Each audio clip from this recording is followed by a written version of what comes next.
그러니까 지금 나온 그 약들 중에서는 유고비가 가장 강력해요. 그러면 유고비도 요요가 있거든요. 유고비 끊은 사람과 유고비 유지한 사람과 이렇게 비교를 해보면 유고비를 끊은 사람은 본인 지금까지 뭐 이렇게 나온 설들을 들어보면은 유고비보다 더 효과적이다. 주식 사야 되나요? 처방이 많이 돼서 쓰고 있는데 이제 부작용 보고들이 이제 슬슬 나오기 시작해요. 부작용 보고들이요? 네, 그래서 부작용 보고들이 당연히 뭐 인위적으로 식사를 못하게 하니까 Won't you let me dream that you're mine again for just one dance? So let my blue heart pretend I'm just a fool and I can't get 안녕하세요 여러분. 닥터 인더하우스에 초대해 주셔서 감사합니다. 오늘 첫 촬영인데 좀 식사는 다들 하셨습니까? 맛있게 하고 왔습니다. 우리 하우스는 맛있게 하신 것 같고. 그냥 뭐 물 한 잔. 네. 내었습니다. 내었어요. 긴장하셔서 아니면 바쁘셔서? 긴장 좀 됩니다. 아 긴장 되세요? 네, 좀 돼요. 오해입니다. 네, 긴장 잘 모르겠어요. 피곤합니다. 알겠습니다. 예, 그래도 많은 분들이 아주 궁금해하실 것 같은데 자기소개는 또 안 하고 갈 수 없지 않겠습니까? 자, 정쌤부터 자기소개 좀 부탁드리겠습니다. 네, 안녕하세요. 저는 82년생 남성이고 의사로 업을 유지하면서 열심히 살아가고 있는 요즘에 눈물 흘리면서 한강 뛰고 있는 정인호라고 합니다. 반갑습니다. 예. 하쌤, 자기소개 좀 부탁드리겠습니다. 네, 안녕하세요. 저는 내과 의사로서 낮에는 검진센터에서 밤에는 두 아이의 아빠로서 육아에 전담하고 있는 하쌤입니다. 반갑습니다. 그래서 아까부터 계속 아빠 미소 짓고 계셨구나. 아, 그랬어요? 네. 그건 아니고. 네, 죄송합니다. 먼저 쟁쌤 소개 좀 부탁드립니다. 네, 저는 소화기내과 전공했고요. 검진센터 운영하고 있는 장민호라고 합니다. 반갑습니다. 네. 야, 이렇게 좀 개성 있는 세 분과 함께 닥터 인더하우스를 시작하게 돼서 정말 기쁩니다. 하여튼 편한 자리에서 뵈니까 저도 색다릅니다. 저도 색다르네요. 너무 가까운 것 같아 지금. 거기 안 할 선생님 평소에 사석에서 이렇게 의학 관련 이슈에 대해서 자주 이야기하시나요? 의사들끼리는 그냥 뭐 당면한 환자들 재밌는 케이스 이야기 정도 하는 것 같고 그리고 가족들이나 친구들이 종종 물어보죠. 가족분들, 친구분들이 종종 물어보고 때로는 약간 상담으로 이어지기도 하는데 그냥 뭔가 일이 연장되는 느낌이랄까 그런 게 좀 있죠. 근데 저희끼리 이렇게 뭔가 판을 깔아줘서 이야기할 일은 그동안 별로 없었던 것 같아요. 그동안 별로 없으신가? 그럼 맞아요. 저도 마찬가지인 것 같아요. 그냥 이야기를 하다가 결국 상담으로 넘어가는 상담에서 더 가면 진료로 넘어가는 이런 경우들이 좀 있는 것 같고 오히려 그래서 이제 그러다 보니까 의사들끼리는 되게 라이트하게 이야기를 하고 또 그게 너무 딥해지지 않게끔 이제 적절한 선에서만 잠깐 이야기하고 오히려 얘기 안 하는 경향도 좀 있는 것 같고 그렇습니다. 처음에는 가볍게 시작하다가 결과로 가다 보면 계속 이제 진료를 하고 계시는 나도 모르게 그렇게 되는 경우가 많고. 장쌤은 좀 어떠십니까? 진료 시간에 뭐 환자 볼 때 워낙 얘기 많이 하잖아요. 그러니까 이제 뭐 굳이 그 진료 이해 시간에 의사들끼리 앉아서 또 그 얘기를 하면 답답해지거든요. 그래요? 네, 그러니까 웬만하면 이제 진료 시간 동안에만 최대한 그런 얘기들 하고 전화는 많이 옵니다. 전화 많이 와요? 네, 주로 일가 중에 뭐 지인분들이나 아시는 분들 전화는 많이 오죠. 하여튼 벌써부터 좀 제 입장에서는 되게 재밌어집니다. 오늘 어떤 얘기가 또 펼쳐질지 저도 굉장히 기대가 되는데요. 우리 쌤들은 제가 또 한눈에 뭐 저도 이제 전문가는 아니지만 처음 뵀을 때 다들 좀 건강해 보이시고 실제 젊으시잖아요, 그죠? 젊어 보인다는 표현이 맞을까요? 고맙습니다. 그렇게 봐주신다. 장쌤은 굉장히 빠르게 반응이 왔고요. 고맙습니다. 젊어 보인다고 표현할까요? 젊으시다고 표현할까요? 젊다게 약간 무리 있는 거 아닌가? 부러울 넘지가 좀. 알겠습니다. 그럼 젊어 보이십니다, 그죠? 젊어 보이시고 하루 종일 병원에서 진료를 보신다고 하실 때 우리 선생님들도 그래도 사람이고 인간인데 정신적으로나 좀 체력적으로나 피곤하실 때가 있잖아요. 그런 것 같습니다. 표정이 다들 어두워지셨어요. 우리 하쌤처럼 육아를 병행하시는 분도 계시고 쌤께서 보통 피곤할 때 좀 어떻게 피로를 푸시는지 이것부터 좀 궁금하거든요. 장쌤부터 좀. 저요? 네. 애들 보면서 피곤을 풀잖아요, 맞죠? 오히려. 네, 그렇게 저희는 좋은 에너지 에너지를 네, 좋은 진짜 에너지 밝으셨어요. 완전 부럽지 있는 것 같은데. 육아를 하면서 애들을 보면서 이 마음을 힐링을 하죠. 아이들을 보면서 공식적으로 공식적으로 오피셜리 비공식적인 만큼 말씀해 주시죠. officially. 선생님 좀 어떠세요? 육아를 하고 이제 육퇴를 하면 조금 늘어져 있기도 했었었는데 그 늘어져 있는 기간이 막 1년이 되고 2년이 되니까 더 피곤하더라고요. 오래 서 있었던 것도 아니고 몸을 많이 쓴 것도 아닌데 막 종아리가 너무 피곤한 거예요. 좀 주물러 달라 막 이야기하게 되고 누구한테? 집사람한테. 사모님한테? 그럼요. 네. 그래서 요즘은 오히려 좀 애들 자고 나면 간단한 운동이라도 좀 하고 스트레칭이라도 하고 뭐 여력이 되면 좀 나가서 걷거나 뛰기나 하고 그렇게 하려고 애를 쓰고 있는데 오히려 컨디션 관리엔 그게 더 도움이 되는 것 같습니다. 오히려 네. 피곤할 때 좀 간단한 스트레칭이나 운동을 하시는. 네. 운동이라고 하면 뭐 러닝이나 아니면 네, 뭐 다른 운동들도 좋아하긴 하는데 그냥 밤중에 할 수 있는 거 러닝. 밤중에 할 수 있는 거 아이들이 자고 나서 해야 되니까. 맞아요. 네. 우리 정쌤은 또 어떻게?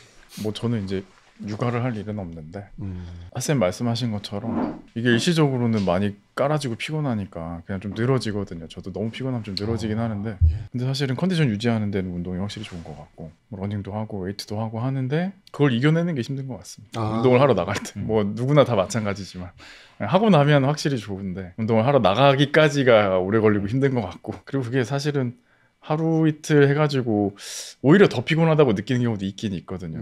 또 이제 욕심이 있으니까 하다 보면 더 하면 다음날 더 피곤하고 근데 과하지 않은 선에서 하는 게 그래서 제일 중요한데 좀 어려운 것 같아요. 근데 선생님 말씀 들어보면 피곤할 때 그냥 쉬는 스타일이 있고 운동을 하시면서 극복한다라고 지금 말씀하고 계시는데 그냥 들리는 느낌으로는 피곤할 때 그냥 쉬는 게 또 좋지 않나라는 생각을 좀 하는 주인데 피로의 원인이 뭐 워낙 다양해서 예. 정해진 솔루션은 없는 것 같다는 생각은 들고 오히려 이제 저희 쌤들 같은 생활 패턴에서는 하루 종일 진료실에 앉아 있고 약간 머리 많이 쓰고 말 많이 하고 신체 활동이 너무 떨어져 있으니까 오히려 좀 그런 데서 오는 피로가 있지 않나. 근데 또 어떤 분들은 신체 활동이 많아서 오는 피로도 분명히 있을 거니까 그런 분들한테는 적절하지 않은 솔루션일 것 같아요. 그렇구나. 그러니까 오늘 이제 만성 피로에 대해서 좀 얘기를 한번 해보고 싶습니다. 만성 피로 일상에서도 좀 큰 문제인 것 같습니다. 쌤들께서는 이런 병원에서 이런 증상을 좀 호소하는 환자들을 자주 보시죠?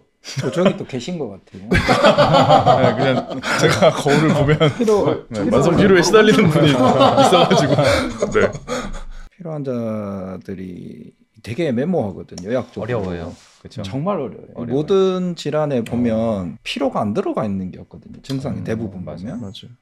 단순히 환자분들 와서 피로하다 얘기를 하면 의사 입장에서는 생각해야 될 부분들이 많아지는데 거기서 이제 다른 증상이나 이런 것들을 하나하나씩 보면서 이제 질환들을 찾아 나가는 건데. 그럼 아니 일반적인 피로와 만성 피로 어떻게 저희가 구분할 수 있을까요? 다들 왜 정쌤을 보냐? 정쌤 먼저 얘기해보세요라는 표정으로. 뭐 사실 정의를 만성 피로 증후군으로 정의를 굳이 하자면 6개월 이상 그 기간이 좀 중요한 거 아닌가. 기간. 쌤들이 말씀하신 것처럼 사실은 피로하다라고 하는 게 어떤 질병이랑 연관되는 거라도 다 연결시킬 수 있을 만한 비특이적이라고 하거든요. 그럼 이런 만성 피로나 피곤이 계속 심해지면 뭐 질환이 의심될 수도 있는 겁니까? 그럼요. 그런 것들을 이제 밝히러 궁금해서 오시는 거고 저희는 이제 그냥 피로라는 걸로 오셨지만 의사들은 감별해야 되는 감별이라는 표현을 쓰는데 가능한 여러 가지 질환들을 머릿속에 놓고 거기 해당되는 연관된 증상들이 있는지를 확인을 하고 그래서 검사가 필요한지에 대한 판단을 이제 진료실에서 하는 거죠. 그리고 뭐 때로는 검사가 필요하지 않은 경우도 있고. 권장 수면 시간은 뭐 저희가 개인차가 있죠. 그것도 개인차가 있습니까? 우리가 일반적으로 환자분들이 호소하는 피로라고 오는 것들은 대부분 2, 3일이나 뭐 단기간 내에 휴식을 취하면 다 해결이 되는 문제들이거든요. 보통 한 1개월 이상 피로가 조금 되면 의학적으로 좀 의미가 있는 피로다. 그런 평가를 좀 해야 된다. 이렇게 돼 있고 6개월 이상 지속되는 피로. 다른 이상 증상이 없는데 그런 경우 여기저기 뒤져보면 실질적으로 만성 피로 증후군이라고 해가지고 무슨 특정 질환이 있어서 피로를 오는 것들을 만성 피로 증후군이라고 하는데 그런 것들은 여기저기 데이터들 뒤져보면 한 2%도 안 되거든요. 실질적으로 그 기준에 맞는 것들. 2%가. 네, 그러면 대부분의 피로는 검사하면 다 괜찮고 그냥 컨디션 문제. 이런 문제로 오는 피로들이 제일 많습니다. 외래 환자가 딱 들어오는데 피로해요 한마디 하면 환자 얼굴에서 딱 보이거든요. 들어올 때부터. 피로해 보이시는. 네, 그 얼굴이 딱 그 우울한 얼굴에 그 전형적인 그 패턴들이 있거든요. 딱 어. 보이거든요. 그러면 그때부터 이제 의사가 이제 고민이 막 되죠. 머릿속에 막 이것저것 막 들어오거든요. 예, 그럼 최종적으로 처방을 예, 해주고 뭐 치료를 해줘야 될지. 검사를 해야 되고 치료를 해야 될지에 대해서 막 이렇게 머리에서 툭툭 돌아다니거든요. 예. 지금 우리가 원인에 대한 좀 얘기를 좀 했는데 혹시 이 만성 피로를 계속 놔두면은 좀 심해지는 뭐 질환이라든지 뭐 여성분들 흔한 것 중에 하나 이제 갑상선 기능과 연관된 게 많은 것 같아요. 갑상선 기능. 네. 지금 이제 저에게 다니시는 분들도 운동을 매우 좋아하시는 분이긴 한데 운동을 하는 데 있어서 많이 퍼포먼스도 떨어지고 힘들고 그러셨는데 갑상선 기능 진단하고 약 드리면서 확실히 지금 좋아지시 그런 경우가 흔한 케이스 중에 하나 아닐까. 흔한 케이스 중에 하나. 정쌤이 이야기하신 것처럼 갑상선 질환에 의한 피로를 많이 보죠. 저는 생각나는 환자분들 중에는 이제 빈혈 관련된 환자가 생각나는데요. 아무래도 이제 젊은 여성분들 생리혈 과다가 여러 가지 이유로 뭐 자궁성근증이나 아니면 자궁근종 같은 걸로 평상시에 뭐 생리 기간이나 양이 많은 분들 이제 빈혈이 워낙 흔하게 있는데요. 빈혈이라고 하면 뭐 이렇게 어지러운 증상을 빈혈의 주된 증상인가 이렇게 잘못 오인들 하고 오시는데 오인 사실- 그거 아니에요? 사실 빈혈 때문에 어지러운 경우는 거의 없을 것 같고요. 빈혈의 주된 증상은 이제 운동 능력 저하, 예를 들면 같이 등산을 하는데 혼자 못 따라가. 아니면 예전에는 뭐 이 정도 강도의 운동은 별 문제 없이 했는데 너무 힘들어서 못해 이런 증상이 제일 많고요. 또 애매모호한 피로감도 되게 많습니다. 그래서 근데 사실 피로를 호소할 정도의 빈혈이라면 진료실 들어올 때 안색을 보고 많이 좀 알 수 있을 정도인 경우가 이미 딱 많죠. 안색 보고. 이거 만성 피로는 단순히 뭐 쉬면 나아지겠지 하고 이렇게 넘기는 것보다 병원에서 검진을 받아보는 것이 확실히 좀 중요하다고 저는 느꼈습니다. 예. 그래서 피로가 쌓이다 보면 보통 이제 우리가 좀 이렇게 취할 수 있는 그 행동이 뭐 비타민을 좀 이렇게 챙겨 먹으면서 몸 관리를 좀 하기도 하지 않습니까? 뭐 저도 필요할 때마다 이제 비타민을 챙겨 먹는데 이제 쌤들은 평소에 뭐 비타민 좀 많이 드시는 편입니까? 영양제 얘기를 많이 저는 해주셨어요. 영양제에 대해서 그렇게 좋게 생각하진 않거든요. 오호 네. 소신 발언이십니다. 예. 뭐 이렇게 인터넷 유튜브나 예. 각종 채널들 보면 영양제에 대해서 얘기가 많이 나오잖아요. 근데 가장 중요한 건 식사거든요. 과일, 채소 이런 것들 경구로 해서 섭취하는 것들이 가장 중요하기 때문에 옛날에 우리나라 분들 이제 뭐 식사 못하고 이럴 때 같은 경우에는 영양 상태가 떨어지기 때문에 그럴 때는 그런 영양제가 의미 있을지 모르겠지만 지금 현재들은 전부 다 거의 과영양이잖아요. 영양이 너무 많아서 운동을 해서 그걸 빼려고 하잖아요. 그렇기 때문에 굳이 영양제 드시는 것들은 저는 외래 환자분 진료 볼 때도 추천을 안 드려요. 대신에 이제 고령인 환자분들 중에 식사가 너무 안 되거나 영양이 너무 떨어지거나 경구 섭취가 안 되거나 이런 분들 같은 경우에는 영양제 이런 것들 뭐 비타민제라든지 이런 것들이 본인께서 드시고 좀 도움 되신다 그러면 드시라고 그러고요. 그렇지 않다 그러면 저는 굳이 권하지는 않습니다. 그러면 권하지 않으시기 때문에 장쌤도 안 드신다. 저도 따로 영양제는 따로 챙겨 드는 건 없어요. 이러다 나중에 제가 가방에서 영양제 발견하면 굉장히 반전입니다. 지금까지는 없어요. 지금까지는 경구 섭취가 잘 되나. 그 아마 의사들끼리 영양제 이야기를 좀 하거든요. 주변 내과 의사들 영양제를 열심히 챙겨 드시는 분은 거의 못 본 것 같아요. 저도 이제 환자분들이 많이 물어보시면 구글링해서 관련된 뭐 연구가 있는지도 보고 다른 유튜브나 이런 데서 뭐 약사님들이 많이 하시니까 유튜브 내과 의사나 약사님들 찾아보기도 하는데 좀 어느 정도 신념의 문제인 것 같아요. 신념에. 근데 장쌤 말씀해 주셨던 것처럼 비타민은 워낙 우리 몸에 극소량으로 필요한 건데 사실 저는 환자분들한테 그렇게 말씀드려요. 지금 우리 육해공 다 먹지 않냐고. 조류도 먹지, 뭐 육류도 풍부하게 먹고 채소 과일도 얼마든지 우리가 충분히 먹을 수 있는데 그 아주 극소량 필요한 것들 우리가 식생활로 다 보충이 된다. 우리 몸에 아주 극미량만 쓰이고 나머지는 다 소변으로 배출되거든요. 수용성 비타민들은. 그래서 저도 영양제를 먹고 있지는 않고 권해드리지 않고 있고 그래서 오히려 저는 이제 반문을 한번 해봐요. 그래서 필요하셔서 드신대요. 그러면 그거 드시고 안 드시고 차이가 좀 있으신 것 같냐고 하면 자기는 이걸 먹어서 확실히 덜 피곤하다 이런 분들 거의 없습니다. 거의 없다고요. 네. 그 드세요 혹시 저요? 비타민? 가끔 챙겨 먹는데 먹으면 좀 좋은 것 같으세요? 어떻게 느끼세요? 신념이라는 단어를 꺼내셔서 뜨끔했거든요. 체감하는 건지 네. 먹으니까 좋아지는 것 같다라고 느끼는 건지 저는 잘 모르겠습니다. 진짜 좋게 느끼고 네. 피로도 덜하고 나의 어떤 그 소비와 섭취에 내가 만족감이 크다. 그러면 저는 말리지는 않는데. 하지만 네. 핫쌤은 드시지 않아요? 저는 안 먹습니다. 어. 그리고 뭐 적극적으로 권하지는 않습니다. 근데 좋으면 하십시오. 저도 환자분들께 말씀드린 건 똑같고요. 가끔 먹습니다. 가끔 오, 먹고 교수님 드십니까? 그냥 이제 말씀하신 것처럼 근데 이제 이게 뭐 확실하게 네. 뭐 입증을 할 수 있다거나 사실 그럴 수 있는 수준은 아니란 말이죠.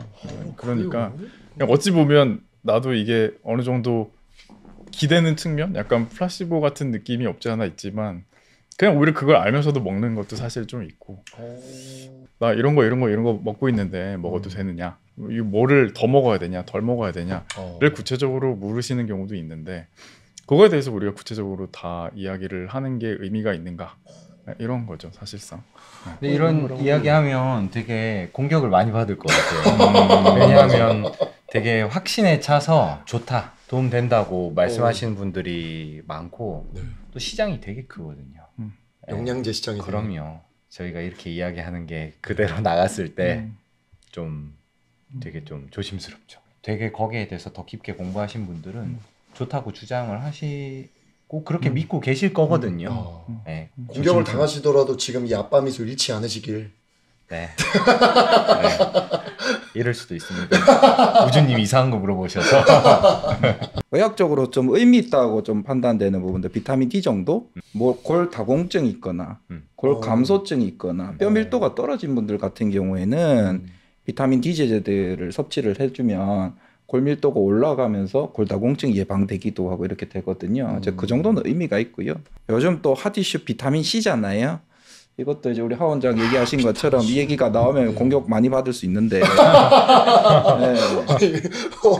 잘 생각을 해보면 영양제거든요. 건강기능식품이거든요. 건강기능식품이다. 이게 만약에 정말 의학적으로 이 건강기능식품이나 영양제 이런 것들 의미가 있으면 이미 약으로 인정이 돼야 됐을 거예요. 의약품으로 인정이 되거든요.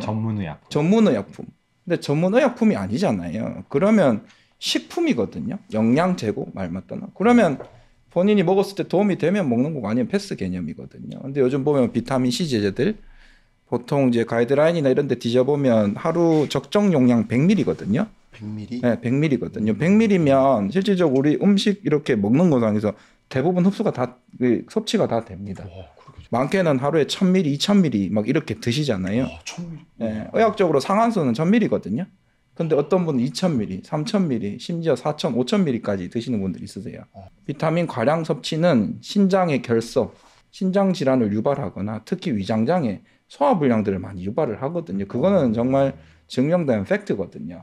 근데 일부 뭐 채널이나 이런 데 보면 이제 본인이 뭐 메가도즈라고 해서 가용량을 먹어서 뭐 효과적이다. 암도 치료된다. 네, 암 치료도 된다. 심지어는 이러는데 그런 분 있을 수는 있죠. 근데 그게 전부면 모든 사람들한테 그거를 적용을 할 거냐? 그러면 그건 아직 에비던스 근거가 좀 떨어지거든요. 그래서 저는 환자분들한테 아까 말씀드린 비타민 D 정도는 뭐 골밀도가 떨어졌거나 혈액 검사상에서 비타민 D 수치가 떨어졌거나 이러면 적정 용량 복용을 권고하고 그렇지 않다 그러면 다른 영양제들은 그냥 패스. 나머지는 저는 다 좀 의문표로 봐요. 저도 전문의약품하고 건강기능식품 예시를 가끔 드는데요. 예를 들면 비타민 D는 의약품으로 처방되거든요. 골 감소증이나 골 다공증 환자에서 이 약이 정말 우리 건강보험공단에 재정이 들어가서 건강에 이바지할 수 있는 약인지 아닌지를 계속 심사하고 막 떨어지기도 하고 그렇거든요.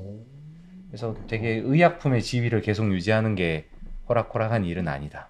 식품은 효능과 효과가 불확실하고 개인차가 있을 수 있고 떨어질 수 있고 근데 부작용도 적죠. 식품이기 때문에. 전문의약품은 이제 의사가 처방해야 되는 거는 이제 오남용 됐을 때 문제가 분명히 있기 때문에. BC가 수용성 비타민이잖아요. 그러니까 드시면 소변으로 배출을 하고 그리고 A, D, E, K 이런 것들이 지용성이잖아요. 지용성. 그런 것들은 이제 우리 옛날에 공부할 때 보면 아덱 이렇게 해서 막 외웠단 말이에요. 아덱. ADK. 아덱. AD. 이거 좋은데요? 네, 아덱들은 지용성 비타민이기 때문에 소변으로 배출이 안 돼요. 그래서 그런 것들은 아까 뭐 비타민 D도 마찬가지로 지용성이기 때문에 적정 수치 레벨 이상이 되면은 뭐 약을 줄인다든지 뭐 조절한다든지 이런 것들을 해줘야 되고 식품으로 치면 B 같은 경우에는 비프 고기거든요. 네. 고기류에 많이 들어가 있거든요. 그리고 비타민 C 같은 경우에는 시금치 C잖아요. 보통 이거 지금 시금치로 뭐 일타강사인데요. 지금 옛날에 이렇게 이상한- 공부할 때 많이 외웠죠. 예, 머릿속에 싹 입력되는데. 네, 시금치, 그런 브로콜리나 채소 종류, 동글동글한 채소니까 야채. C네요 또. 네. 채소. 그렇죠. 오케이. 그런데 많이 들어갔고 비타민 A 같은 야매를 경우에는 쓰시구나. 그 삼각김가 이렇게 A처럼 생겼잖아요. 네. 그럼 김에 많이 들어가 있거든요. 해조류에 많이 들어가 있어요. 이게 다 이게 재밌죠? 이렇게 해서 많이 외웠죠. 당근도 A처럼 생겼나요? 당근도 당근도 A예요. A네요. 이게 버섯이 이렇게 D처럼 생겼잖아요. 이거는 완전 억지 아니에요? 당근부터 좀 불안한데요? 이제 막 그냥 갖다 붙이는 거. 옛날에 시험 칠 때 외운다고. 왜냐면 A, B, C, D, E에 하는 식품을 쓰시오 이런 시험 있잖아요. 한 C 정도에서 그만하셨어요. 앞에는 고민을 많이 한 흔적이 보이죠. 그래서 막 그렇게 해서 막 외웠는데 그럼 결론적으로 보면 식품들에 다 들어가 있어요. 그렇네. 음식 섭취하면 굳이 영양제는 섭취할 필요 없다 이렇게 나오는 거죠. 근데 D는 검사해 보면 다 결핍이 있으시잖아요. 그렇죠. 비타민 D는 이제 뭐 건강 검진 할 때나 뭔가 우리나라 잘 안 먹는 음식에 포함되어 있는 그런 걸로 해석할 수 있나요? D가 좀 특이한 거죠. 이게 원래는 생합성이니까. 이제 햇빛을 통해서 피부를 통해서 비타민 D가 합성이 되는데 현대인들 보면 대부분 실내 생활을 한단 말이에요. 그렇죠. 그렇기 때문에 비타민 D 합성률이 떨어지기 때문에 약이나 이런 것들로 좀 보강을 해주거나 이러면 뭐 이제 골밀도, 골다공증, 골감소증 뭐 이런 것들이 좀 예방이 되니까 그 정도는 아까 말씀드린 것처럼 좀 보강하는 게 의미가 좀 있죠. 비타민 D 관점으로 봤으면은 햇빛을 많이 받는 습관을 좀 가지면 D가 좀 많이 섭취된다라고 그냥 단순하게 이해할 수 있을까요? 그러면 햇빛 많이 비타민 D 수치 올리겠다고 밖에서 막 햇볕을 많이 쬐.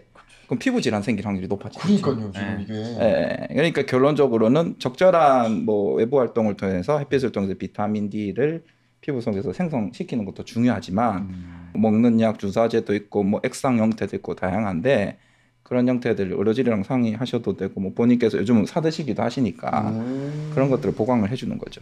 가량의 비타민 D는 당연히 부작용이 있기 때문에 적정 편하신 거 용량 아니죠? 가량의 비타민은 당연히 그 부작용이 있기 때문에 적정 용량을 유지해서 투여하는 게 중요한 거니까 네. 주사제나 약이나 이런 것들을 투여하신다 그러면 중간에 뭐 혈액 검사라든지 이런 걸 통해서 평가 꼭 하시는 게 중요합니다. 그럼 사실 비타민도 좀 피로 회복에 도움을 주는데 또 많은 분들이 오늘 또 우리 쌤들도 얘기를 해주셨고 좀 체중을 줄이면서 건강을 개선하려고 좀 하는 게 많지 않습니까? 요즘 일론 머스크 때문에 유명해진 좀 위고비라는 약물이 살을 빼는데 효과가 좀 있다고 들었는데 당연히 효과가 있는 이미 입증된 약이기 때문에 효과가 그거를 있죠. 생각을 할 건 아니고 그냥 팩트라고 보면 되는 것 같고 우리 흔히 이제 국내 시장에 먼저 풀렸던 싹센다와 이제 큰 카테고리 내에서는 큰 차이는 없지만 거기서 좀 더 뭐 쉽게 말해 발전된 약이라고 보면 되지 않을까 싶고 뭐 환자들한테 이제 접종하는 것에 있어서도 좀 더 편하게 나왔기 때문에 실제 비교 연구에서도 싹센다보다 높은 효과를 보였기 때문에 개인적으로 환자분들이 위고비를 사용하면서 느끼는 것들은 개인차는 또 있지 않을까라는 생각은 합니다. 이거는 조금 실질적인 이야기지만 우리나라에서 뭐 해외도 마찬가지일 수도 있겠지만은 실제 가이드라인에서 정해놓은 바대로 그거에 가이드라인에 딱 해당하는 사람이 만든다기보다 적응증에 해당하는 사람이 만든다기보다는 미용에 관심 많은 그 연령대의 그 특정 군이 좀 더 원하시는 경향이 있기 때문에 그랬을 때 이제 효과는 조금 차이가 있지 않나 실제 연구와는 그런 생각이 들어요. 그리고 이제 매일 접종하던 싹센다랑 다르게 이제 주일에 접종이기 때문에 이게 매일마다 내가 뭔가를 한다라는 느낌을 주는 것도 싹센다는 있는 것 같더라고요. 근데 이제 위고비는 그러지 않다 보니까 조금 조급함을 유발하는 것도 있다라는 생각을 최근에 좀 했습니다. 심리적으로 그 위고비를 사용하시는 분들이. 네네. 그래서 다시 싹센다로 이제 그래요? 돌아가기를 원하는 경우도 있었습니다. 뭐 이제 사실 얼마 안 됐습니다만은 네. 중요한 말씀 정쌤이 해주셨는데 이제 체질량 지수가 30을 넘는 분들 그리고 고혈압이나 당뇨, 비만과 관련된 기저질환이 있으면서 체질량 지수가 27 이상인 분들에게 투약하도록 이제 만들어진 약이에요. 그래서 허가상 그런데요. 사실 뭐 비급여 약이기 때문에 철두철미하게 관리되기 어려운 부분이고 원하시는 경우에는 처방되거나 하는 부분들이 있는데 비만 환자분들한테서 사용을 했을 때 충분한 여러 가지 유익을 누릴 수 있는 약이라고 생각을 하시는 게 맞을 것 같고 미용 목적으로 맞는 것은 지양해야겠죠. 환자분한테 저도 뭐 삭센다, 뭐 위고비, 뭐 큐시미아 먹는 약부터 다이어트약 많이 처방을 하는데 다이어트약의 대원칙은 어쨌든 간에 약이거든요. 약. 그러니까 그 약을 끊으면 대부분 체중은 다시 다 돌아옵니다. 먹는 약이든 주사제든 위고비든 뭐 어떤 약을 투여하실 때 본인이 그때 식습관이나 생활 패턴들이 어느 정도 약을 끊고 나서도 체중을 유지할 수 있는 생활 패턴이 유지가 돼 주셔야 돼요. 아니면은 체중은 거의 100% 다시 오른다고 보시면 됩니다. 위고비도 지금까지 나온 데이터를 보면 한 68주 그러니까 한 1년 반 정도 투여하면 초기 체중이 15% 빠진다고 돼 있거든요. 그러니까 지금 나온 그 약들 중에서는 위고비가 가장 강력해요. 그러면 위고비도 요요가 있거든요. 네, 요요가 있거든요. 2021년도 자마나 이런 큰 유명한 학회지 나온 그 논문들 보면 위고비 같은 경우에는 20주 투여하고 위고비 끊은 사람과 위고비 유지한 사람과 이렇게 비교를 해보면 위고비를 끊은 사람은 한 68주 지나면 체중 15% 다시 다 올랐거든요. 예. 그러니까 위고비도 실제적으로 그게 요요거든요. 약은 평생 그 환자분 본인 그 체중을 유지할 수 있는 궁극적인 목표가 안 됩니다. 그래서 약 투여하거나 드실 때 본인 관리하는 패턴들을 유지하시는 게 중요합니다. 그리고 지금 이제 위고비가 우리나라에 지금 들어왔지만 미국이나 다른 나라에는 이미 몇 년 전부터 들어가서 많이 상용화돼서 많이 처방이 많이 돼서 쓰고 있는데 이제 부작용 보고들이 이제 슬슬 나오기 시작을 해요. 부작용 보고들이요? 네, 그래서 부작용 보고들이 당연히 뭐 인위적으로 식사를 못하게 하니까 소화장애, 뭐 소화불량, 뭐 설사, 뭐 복통 이런 것도 많이 오지만 췌장염이라든지 그다음에 당뇨 쇼크라든지 이런 것들 오시는 환자분들이 이제 연수들이 막 늘어나고 있거든요. 그래서 그 위고비 약전에도 보시면 당뇨 환자라든지 췌장염 환자라든지 이런 환자들은 금기 사항으로 돼 있어요. 지금 위고비가 실제 진짜 한국에 유통된 지는 얼마 안 됐잖아요. 네네. 체감하십니까? 전 뉴스에서 계속 위고비 폭발적 반응, 수량 부족. 문의는 확실히 많이 들어오고 있는 거고. 문의는 많이 들어오고. 네네. 말씀하신 것처럼 공급이 그렇게 원활한 상태는 아니기 때문에 많이 환자분들이 그거를 이제 처방을 받거나 이용을 하고 계시냐? 그럼 그 N수가 그렇게까지 많지는 않을 거고요. 다만 이제 관심이 많기 때문에 워낙에 매스컴에서도 많이 다뤄졌고 네, 그래서 문의가 많은 게 더 많죠. 문의가 많다. 가격도 높기 때문에 환자분들이 또 사기에 또 허들이 좀 있는 것 같고.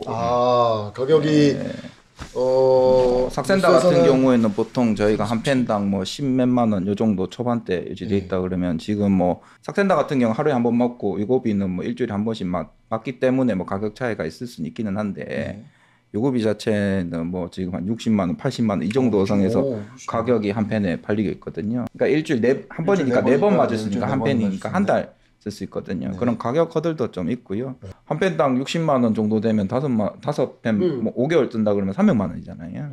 또 내년에 마운자로라고 해가지고 또 이 위고비보다 더 강력한 액 한 명이 더 나와요. 내년에 나오나요? 네, 지금 얘기로는 내년 중반이나 후반이나 뭐 나온다 이런 뭐 설들이 좀 있는데 마운자로라는 친구가 나오는데 그것도 이제 미국이나 다른 나라에 이미 풀렸는데 또 벌써 풀렸어요. 네, 그 주사제들도 뭐 일주일에 한 번 맞거나 이런 건데 이 다이어트 약보다 더 강력하거든요. 22%. 네, 22%가 15%라겠죠. 22%. 그러니까 삭센다, 위고비, 마운자로 이렇게 가거든요. 1년 뒤에 그것도 찍죠. 마오마르? 마운자로? 아니 그러면 어떤 원리로 감량이 효과적인 이유가 무엇인지 한번 좀 설명해 줄 수 있습니까? 제가 쉽게 말씀 환자분한테 설명드리면 주사제가 투여되면 그 주사제가 뇌 쪽에 있는 그 신경 전달하는 수용체라는 것들이 있어요. 그러니까 거기에 이게 약이 작용을 하면 포만감을 일으켜요. 식욕이 떨어져요. 예, 그래서 그 약이 들어가게 되면 뇌에 작용을 하는 거거든요. 예, 뇌 기능에 작용을 해서 밥을 안 먹어도 내가 포만감 느끼는 것처럼 만들어주는 거거든요. 그래서 식욕 자체를 떨어뜨리는 효과를. GLP-1 그렇죠. 유사체라고 하는 건데 우리가 식사를 하면 우리 위장관에서 나오는 물질이에요. 근데 걔가 뇌에 가서는 포만감을 느끼게 하고 이제 인슐린을 분비해서 혈당도 떨어뜨리고 이제 그만 먹으라는 신호를 주는 일종의 물질이라고 생각하면 그 물질이 되는데 실제로 이렇게 뇌로 전달돼서 저희가 그런 걔가 걸 이제 느끼는 위장관에 거예요? 그럼요. 아. 한없이 먹을 수 없으니까. 아. 근데 걔는 금방 분해돼서 소화되고 걔가 없어지면 우리는 또 공복감을 느끼는 건데 예. 그 주사를 맞으면 그 포만감을 느끼게 하는 물질하고 비슷한 역할을 하는 녀석들이 몸에 계속 있으니까 우리가 계속 포만감이 유지되고 음식이 생각이 덜 나는 거죠. 내가 이제 안 먹어도 먹는 듯한 느낌을 주는 거라는 거잖아요. 그렇죠. 약으로 투여를 해서 그 포만감을 느끼게 해주는 거니까. 근데 그 효과가 평생 지속적으로 가는 게 아니니까 그 약 효과가 떨어지면 다시 일주일에 한 번씩 맞는 주기는 거죠. 네. 일주일에 한 번으로 봐야 될까요? 아니면은 보통 일주일에 한 번이- 일주일에 한 번 맞으라고 돼 있습니다. 지금까지 나온 데이터로는 환자분들 중에 이제 위고비도 그렇고 삭센다도 그렇고 살 빨리 빼고 싶으셔가지고 네. 뭐 삭센다는 하루에 한 번 맞아야 되는데 하루에 2번 맞거나 아니면 위고비는 일주일에 한 번 맞아야 되는데 일주일에 3번, 4일, 5일 만에 막 맞고 이렇게 오시는 분 간혹 있거든요. 그러면 이제 있으시나요? 예, 토하고 구토하고 소화불량돼서 뭐 심지어 응급실 가기도 하고 그럼 약기운 빠질 때까지 기다려주는 방법밖에 없거든요. 아이고. 위고비 같은 약제들 비만약이 경구약제로 개발하고 있거든요. 노보디스크 위고비가 노보디스크라는 노보노디스크. 노보노디스크 노보노디스크. 이게 영어 약. 노보랑 맨날 헷갈렸어. 노보라고요. 맞아. 노보노디스크. 그래서 아덱을 만드셨잖아요. 네. 화이자 뭐 이런 그런 친구들 관련 영화도 들어봤잖아요. 봤습니다. 위고비 비슷한 약들인데 네. 예. 지금 막 경구약제로 개발하고 있고 지금 임상 시험들 막 하고 있거든요. 국내에서도 하던데요. 네, 국내에서도 심지어 네, 하고 뭐 있고. 한미 종근당 네. 이런 데서. 한미도 지금 제가 알기로는 올해 11월 달에 저기 세계 비만학회에서 무슨 그 다이어트 관련해서 약제 개발한 걸 퍼블리시를 하거든요. 그게 아마 본인 지금까지 뭐 이렇게 나온 설들을 들어보면은 위고비보다 더 효과적이다. 마운자로보다 주식 더 사야 효과적이다. 되나요? 쌤 주식 살 때 저한테 알려주세요. 알겠습니다. 네, 저도 같이. 11월 달입니다. 아, 진짜? 이미 조금 올랐어요. 제가 알기로는. 이미 사놓으셨어요? 저는 이제 네. 주식에 손 놓은 지 오래돼가지고. 자, 그래도 하여튼 포만감을 느꼈어요. 그래도 밥을 못 느끼고 많이 먹으면 효과가 없는 거예요, 그죠? 예를 들면 그럴 수 있는데 지금까지 네. 나온 거 보면 그런 경우는 거의 잘 없다. 그런 경우는 너무 없다. 네, 야, 이거 포만감 강력하다. 확실하게 느끼게 해주는구나. 강력하다. 신기하고, 야, 개념은 신기하네요. 부차적으로. 이거 물어봐도 되나? 먹방 유튜브 같은 대식가분들이 먹으면 어떻게 될까요? 생업이 어려우시죠. 생업이. 아무래도 체중과 이제 건강 관리가 밀접하게 연관이 좀 이렇게 있다 보니까 주기적으로 건강 검진을 좀 받아야 하는 필요성도 점점 커지고 있는 것 같습니다. 특히 연령대에 따라 좀 꼭 받아야 하는 건강 검진 항목 좀 달라지잖아요, 그죠? 달라지죠. 달라지죠. 네, 그죠? 달라집니다. 본인 연령대 중요하게 여기는 좀 검진 항목이 있으십니까? 궁금합니다. 어떠십니까? 정쌤부터. 질문이 뭐였죠? 아, 쌤들께서 진짜 멍 때리고 계셨어. 진짜 멍 때리고 이거 계셨어. 편집하지 말아주세요. 쌤들께서는 본인 연령대에서 중요하게 여기는 검진 항목이 있을까요? 예. 이게 어떤 걸 받지 말아야 되느냐라고 하면 받지 말아야 될 건 없잖아요. 없는데 그럼 뭐를 우선시해서 받아야 되냐라고 하면 결국 우리가 검진받는 목적이 이제 어떤 질병이 커가기 전에 미리 발견하거나 징조를 발견하려고 하는 건데 그럼 우리 나이 때 시작할 것 같은 것들이 뭐냐 그럼 만성질환을 결국은 당연히 생각할 수밖에 없어서 만성질환이라고 대사질환들 성인 대사질환들 우리 지금 위고비 얘기도 했지만 비만으로부터 시작되는 대사질환들이 사실 대부분이라고 저는 생각하거든요. 그러니까 비만, 내장지방, 지방간, 고지혈, 당뇨 그럼 혈압 이런 것들이 다 묶여 있는 거기 때문에 그런 것들이 내가 시작할 징조가 보이는지 또는 이미 시작한 단계인지 한참 진행하고 있는지 이런 걸 알아보려면 아주 기본적인 혈액 검사는 국가에서 이제 만 40세부터 지원해주는 항목들이 있지만 그 항목은 사실은 매우 부족하기 때문에 그 혈액 검사는 가장 기본적으로 이루어지는 항목이고 그걸 통해서 앞서 말씀드린 그런 질병이 내가 어느 정도 단계에 와 있는가를 확인할 수 있기 때문에 그게 가장 기본이 되지 않나 싶긴 합니다. 저는 개인적으로는 내시경 검사가 중요하지 않나. 국가검진에서 40세부터 매 2년마다 남녀 다 위내시경 검사를 하고 있고 2년마다는 꼭 받으시는 게 좋겠고 그래요. 대부분 검사하시면 문제가 없죠. 대부분 문제는 없지만 실제로 진료를 하다 보면 40대에도 위암이 진단되거나 대장 내시경 할 때 대장암 진단되는 분들이 종종 있습니다. 검진센터에서 일하다 보면 아 진짜 40대는 위세대장 내시경 꼭 해야 되는구나. 증상이 생기기 전에 발견하면 대부분 완치 가능성이 높고 때로는 수술하지 않고 완치될 수 있는 경우도 있기 때문에 내시경 검사는 꼭 받으시는 게 좋겠습니다. 대장은 보통은 50대부터 옛날에는 하라고 돼 있는데 요즘은 그 암발병 대장암 발병률이 낮아졌어요. 그래서 요즘은 한 40대부터 한 5년 주기로 대장 내시경 하라고 권고돼 있고 그 다음에 또 남성분도 한 40세부터는 간 질환들도 오실 수 있거든요. 그래서 간 담낭 췌장보는 상복부 초음파 이런 것들도 한 번도 해보신 적 없다 그러면 한 2년 주기로 하라고 하고요. 40세 이후부터 유방암 생기는 발병률이 좀 높아지거든요. 그래서 2년 주기로 꼭 한번 해보시는 게 좋고요. 아까 말씀드린 그런 검진들 다 할 수는 없어요. 초반에 뭐 비용적인 문제도 이런 것들이 있기 때문에 대신에 제일 생애 처음으로 하실 때는 전반적으로 한번 쭉 하시고 그 이후에는 한 2, 3년 주기로 그때 검사하셨을 때 이상한 게 있었던 거라든지 이런 것들 하나씩 섞어서 하신다. 뭐 이렇게 연령대에 따라서 검진 항목이 좀 달라지는 것 같은데 혹시 뭐 그 이유가? 제가 그냥 요즘에 개인적으로 느끼는 거는 예.